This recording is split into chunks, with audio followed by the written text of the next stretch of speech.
Bonjour à tous. C'est sûrement ce qu'on pourrait appeler la goutte d'eau qui a fait déborder le vase. J'ai appris que le film Holden, vous savez, avait été diffusé à mon insu et bien sûr par inadvertance sur la Une TV. Eh bien, c'est une erreur fatidique, inacceptable pour un film produit par des producteurs amis, indépendants, qui n'ont que les dons pour le financer. En tant que fondateur de cette chaîne, il était de mon devoir de m'en excuser immédiatement, bien sûr auprès de Pierre Banayas, au nom de la chaîne. Il a très bien compris ma démarche et ne manquera pas de vous le confirmer, le cas échéant, si nécessaire. Mais derrière tout cela, c'est l'exemple parfait, parmi d'autres, du climat délétère qui entoure la résistance d'aujourd'hui, qui n'est que guerre d'ego, règlement de compte, alimenté par un homme qui se dit résistant, mais qui ne fait qu'alimenter les polémiques avec l'Élysée derrière. Mandela disait ces mots très justes.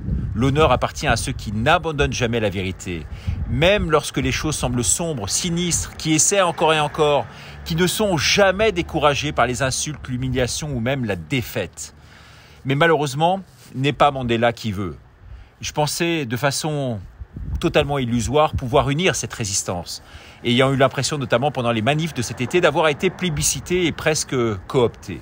En fait, c'était pas le cas, dont acte. Les attaques sans fin sur les réseaux sociaux, dédoublées d'une atroce censure. L'impossibilité de regrouper les citoyens autour d'une seule et même voix aujourd'hui, force est de le constater. L'infiltration dans cette communication des fameux black box, vous savez, à l'époque des Gilets jaunes, qui torpillent aujourd'hui cette chaîne de l'intérieur comme ils avaient incendié à l'époque les voitures. Et bien face à cela, j'ai donc décidé de prendre un temps de renoncement comme Natacha, pour mieux se retrouver et se réaligner. Il durera le temps qu'il faudra pour un meilleur discernement. En attendant, j'ai mandaté Jean-Pierre qui étudiera les différentes propositions de reprise de cette chaîne qui ne manqueront pas de se présenter. Les atouts de la Une TV, c'est une chaîne saine, avec une forte audience, forte visibilité, sans dette, une marque installée et puis surtout une équipe solide. Et oui, si quelqu'un s'essouffle, ne se sent plus d'attaque, ce qui est aujourd'hui mon cas et celui de Natacha, il faut que d'autres prennent le relais. C'est cela l'esprit de la résistance. En tant que sportif, c'est aussi l'esprit olympique. Celui qui, vous savez, porte la flamme, transmet le flambeau, ne la garde pas pour lui. La Une TV, c'est l'une des flammes aujourd'hui de cette résistance. Eh bien, si on veut que cette flamme vive, il faut la faire vivre, la relayer, savoir la quitter pour peut-être mieux la protéger, quitte à reprendre le flambeau par la suite. Il faut avoir en tout cas l'honnêteté et l'humilité de le reconnaître.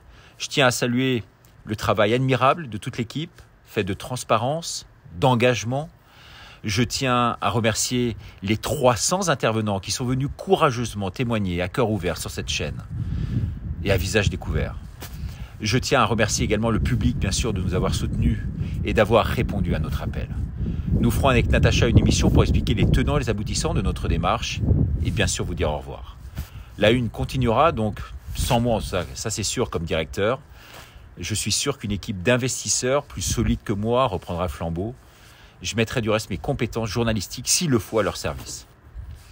On se retrouvera donc sur la Minute de Ricardo.